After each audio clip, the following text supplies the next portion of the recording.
اگر انسان کو رزق کی پریشانی ہو تو اس کے لیے ایک تو وہ کثرت سے استغفار کرے، کیونکہ ضرورت ہے نا. آج کئی دوست اس میں پریشان ہوتے ہیں، پوچھتے ہیں، تو بجائے الگ الگ کسی کو بتائیں کیوں نہ دوستوں کو سب کو ہی بتا دیں، فائدہ ہو جائے گا. بلکہ یہ اور آگے کسی کو بتائیں گے اللہ کی مخلوق کا فائدہ ہو جائے گا. تو رزق کی پریشانی دور کرنے کے لیے پہلا عمل انسان کثرت سے استغفار کرے. استغفر اللہ ربی من کل ذنب واتوب الیہ. اگر تو یہ پورا پڑھے تو بہت اچھا، کم از کم استغفر اللہ یہ تو ضرور ہی پڑھتا رہے. استغفروا ربکم انہ کان غفارا. دیکھو دلیل قرآن پاک سے. نوح علیہ السلام نے کیا کہا تھا؟ رب کے سامنے استغفار کرو، وہ تمہارے گناہوں کو بخشنے والا ہے. یرسل السماء علیکم مدرارا، بارشیں برسائے گا. وَيُمْدِدْكُمْ بِأَمْوَالٍ، مال سے تمہاری مدد کرے گا. تو استغفار سے اللہ تعالیٰ بندے کی مال سے مدد فرماتے. پھر بندوں کی مدد نہیں مانگنی پڑتی، پھر بندوں کے پروردگار کی مدد اترتی ہے. اور جب اللہ تعالیٰ کسی بندے کی مدد کرتے ہیں پھر اسی کشتی کو درمیان میں نہیں چھوڑتے، ہمیشہ کنارے لگا دیا کرتے ہیں. دوسری بات کہ جتنی حیثیت ہو اللہ تعالیٰ کے راستے میں صدقہ کرے. مثلا کچھ لوگ روزانہ صدقہ کرتے ہیں. یہ کہاں لکھا ہوا ہے کہ روزانہ آپ نے ہزاروں لاکھوں کے حساب سے صدقہ کرنا ہے؟ آپ اگر 1 روپیہ بھی صدقہ کریں گے روز کا تو صدقہ کرنے والوں میں شامل ہو جائیں گے. 5 بھی کریں گے تو صدقہ کرنے والوں میں شامل. تو مقدار کو مت دیکھیں، اپنی حیثیت کو دیکھیں. اس حیثیت کے حساب سے آپ اگر اللہ کے راستے میں کچھ نکالیں گے تو صدقہ سے اللہ تعالی رزق میں برکت عطا فرماتے ہیں.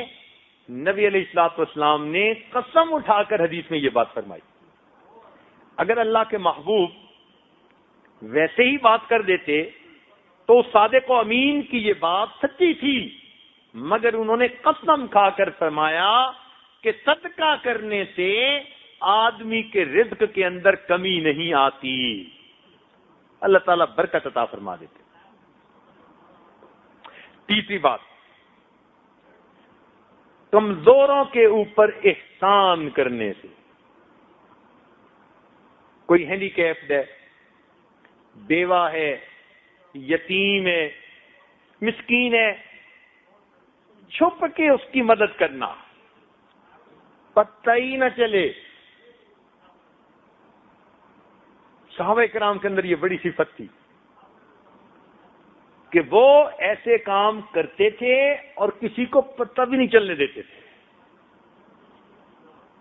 چنانچہ سیدنا عمر رضی اللہ عنہ ایک مرتبہ آئے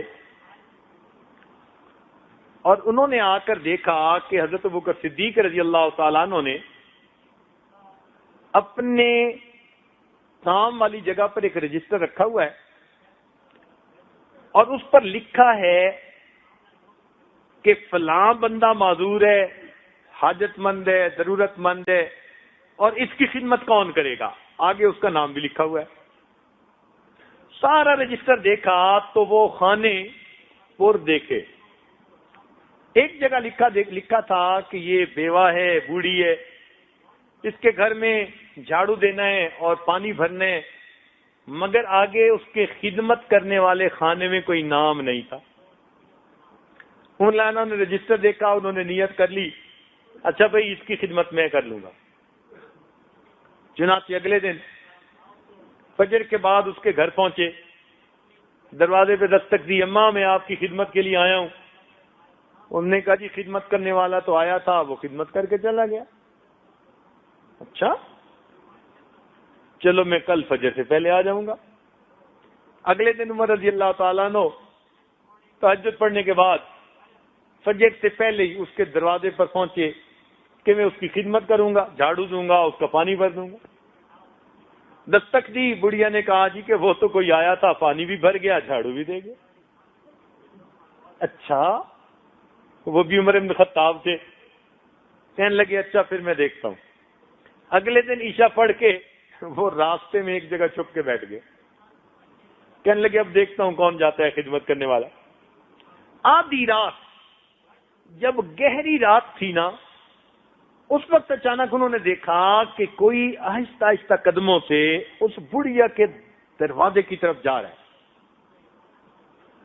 ملا نے کھڑے ہو گئے، کہنے لگے من انتا، تو کون ہے؟ یہ پوچھا تو آگے جواب میں امیر المومنین سیدنا صدیق اکبر عنہ کی آواز آئی کہ میں ابو بکر ہوں.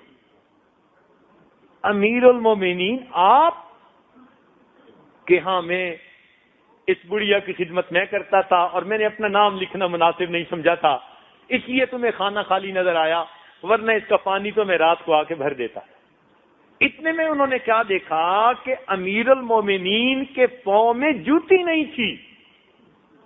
تو عمر لانا نے پوچھا امیر المومنین رات میں آپ ننگے پاؤں گلیوں میں چل رہے ہیں؟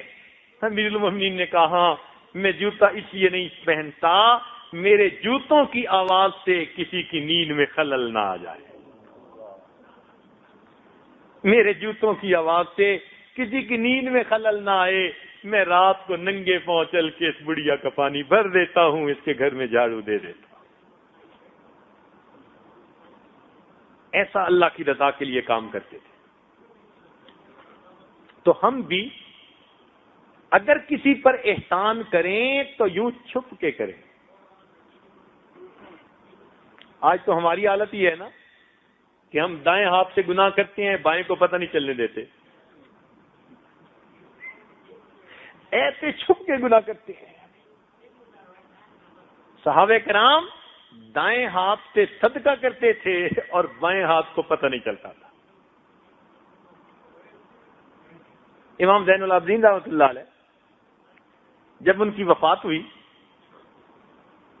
تو نہلانے والے نے غسال نے دیکھا کہ ان کے کندھے کے اوپر نا ایک کالا سا نشان ہے. اللہ نے ان کو بڑا خوبصورت جسم دیا تھا، بڑے نازک بدن تھے، اور اللہ رب العزت نے سیمی تن بنایا تھا ان کو. اتنا خوبصورت جسم اور ایسا کالا سا نشان. تو غسل دینے والا بڑا حیران ہوا، بات سمجھ نہ آئی. تو اس نے پوچھا گھر کے لوگوں سے بھئی یہ نشان سا کیسا تھا؟ ہمیں بھی نہیں پتا. بات ان کی اہلیہ تک پہنچی، جی نشان کیسا تھا؟ ان کا جی ہمیں بھی پتہ نہیں ہے. عجیب سی بات. کئی دن گزر گئے. کئی دنوں کے بعد جو بیوائیں تھیں، جو نادار تھے، جو ہینڈی کیپ تھے، ان کے گھروں سے آواز آئی وہ کہاں گیا جو ہمیں پانی پلایا کرتا تھا. تب پتہ چلا کہ رات کے اندھیرے میں پانی کی مشق اپنے کندھے پر لے کر ضرورت مند لوگوں کے گھروں میں پانی بھرا کرتے تھے، اور زندگی میں پتہ ہی نہیں تھا کسی کو کہ آگے بھر جاتا ہے. ان کے مرنے کے بعد پتہ چلا. یہ جو خدمت ہے نا یہ اللہ تعالیٰ کو بڑی محبوب. چنانچہ ہمارے نقشبند سلسلہ کے بزرگ حضرت خواجہ بہاؤالدین نقشبند بخاری رحمت اللہ علیہ، ان کے بارے میں لکھا ہے کہ ایک مرتبہ جا رہے تھے تو انہوں نے قبرستان میں نا ایک زخمی کتے کو دیکھا. زخمی کتے کو دیکھا تو ان کے دل میں بڑا اثر ہوا کہ یہ کتا ہے اور زخمی ہے. تو ان کے پاس جو کچھ پیسہ تھا انہوں نے اس کی مرہم پٹی پہ لگا دیا. اب وہ روزانہ کاروبار کرتے، یعنی مزدوری وغیرہ جو تھی وہ کرتے، کچھ گھر والوں کو دیتے، اور جو بچہ وہ روٹی لے کر اس کتے کو وہیں ڈال آتے جہاں وہ زخمی حالت میں پڑا ہوا تھا. چند دن اس کتے کو وہ کھانا دیتے رہے اور اس کے زخم پہ مرہم لگاتے رہے، حتیٰ کہ وہ کتے کا زخم بھی ٹھیک ہوا اور وہ صحت مند بھی ہو گیا. جب وہ صحت مند ہو کر اس جگہ سے بدل کر جگہ چلا گیا، اللہ نے اس رات ان کو معرفت کا نور عطا کیا اور سلسلہ عالیہ نقشبندیہ کی نسبت کی تفصیلات عطا فرمائی. تو یہ ان کی زندگی کے حالات میں لکھا ہے کہ کتے کی خدمت کرنے پر اللہ نے ان کو اپنی معرفت کا نور عطا فرما دیا. تو اگر ہم کسی انسان کی خدمت کریں گے، لیکن اس طرح نہیں کہ زکوٰۃ کا مال اکٹھا کیا، جی میں انڈیا میں 200 بچیوں کی شادی کرواتا ہوں، اور پھر اس کو پبلش بھی کر دیا، اور وہاں جا کر مجمع لگایا۔ ایک صاحب ملے، وہ ہر سال 300 بچیوں کی شادی کرواتے ہیں۔ اب یہ ہے تو بہت اچھی بات، مگر انداز کیا کہ وہاں بھی چھپتا ہے ایک رسالہ، سیٹھ صاحب مشہور ہیں، اور وہاں پر پھر لوگ آتے ہیں، اور سیٹھ صاحب تو کسی نے مجھے بتایا، پھر وہ ملے تو خود ہی کہنے لگے میں 300 بچیوں کی شادی کرواتا ہوں۔ میں نے ان سے اتنا سوال پوچھا، میں نے کہا آپ کیوں کرواتے ہیں؟ آگے سے کہنے لگے کہ جب شادی کرواتا ہوں نا تو وہ جو لوگ آ کے شکریہ ادا کرتے ہیں بڑا مزہ آتا ہے۔ اب بتائیے کہ 300 بچیوں کی شادی، زکوٰۃ کا سارا پیسہ لگا دیا، اور اس کا نتیجہ کیا نکلا کہ ریٹرن میں کیا مانگا کہ جی جب وہ بچیوں کے بڑے آ کر شکریہ ادا کرتے ہیں نا جی تو بڑا مزہ آتا ہے۔ اتنے جتن کاٹنے کا کیا فائدہ ہوا؟ نہیں، دنیا میں نام نہیں چاہیے، دنیا کی ہمیں واہ نہیں چاہیے، ہمیں اللہ کے لیے کام کرنا ہے۔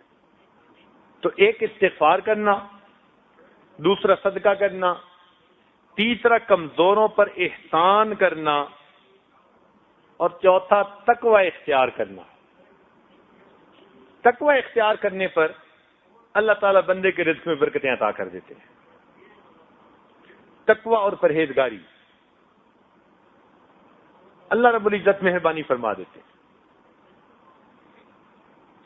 اور پانچویں چیز، ہجرت کرنا۔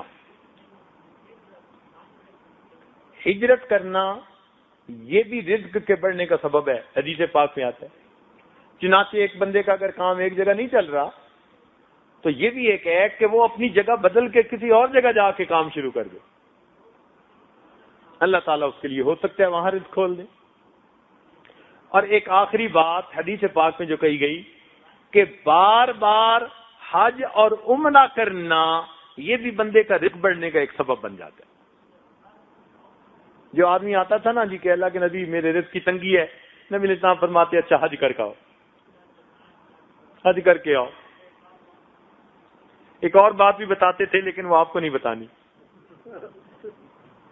اس کے لیے جوان بھی تیار ہوں گے، بوڑھے بھی تیار ہوں گے۔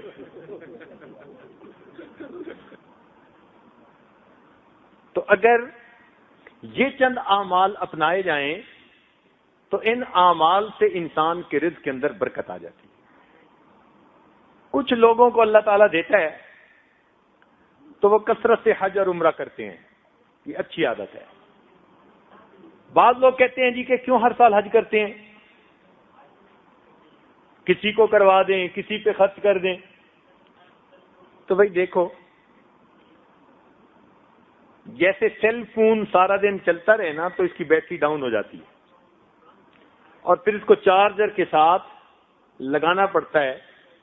بالکل اسی طرح ہم جب سارا سال دین کا کام کرتے ہیں، کاروبار کرتے ہیں، تو پھر بندے کی کیفیات کی بیٹری بھی ڈاؤن ہو جاتی ہے، اور اس کا چارجر اللہ نے اپنا گھر بنایا ہوا ہے۔ اس لیے جن لوگوں کو اللہ دے، اگر وہ ہر سال اس نیت سے حج یا عمرہ کریں، ہم وہاں جائیں گے اور بیٹری چارج کروا کے آئیں گے اور پھر دین کا کام کریں گے، تو ہر سال حج اور عمرہ کرنا ان کے لیے برکتوں کا سبب بن جائے۔ بھئی بتائیے کہ کپڑا میلا ہو تو پھر واشنگ مشین میں جاتا ہے یا نہیں جاتا؟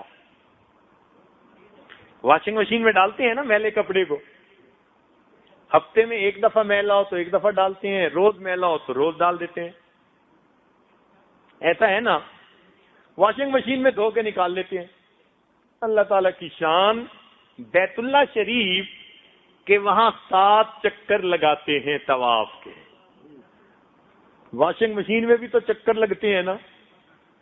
ایسے ہی مجھے تو لگتا ہے کہ جو آدمی اپنے میلے دلوں کے ساتھ اللہ کے گھر جاتا ہے وہ دلوں کے دھونے کی واشنگ مشین ہے. اللہ 7 طواف کے چکر لگا کر دھو کے نکال دیتے ہیں.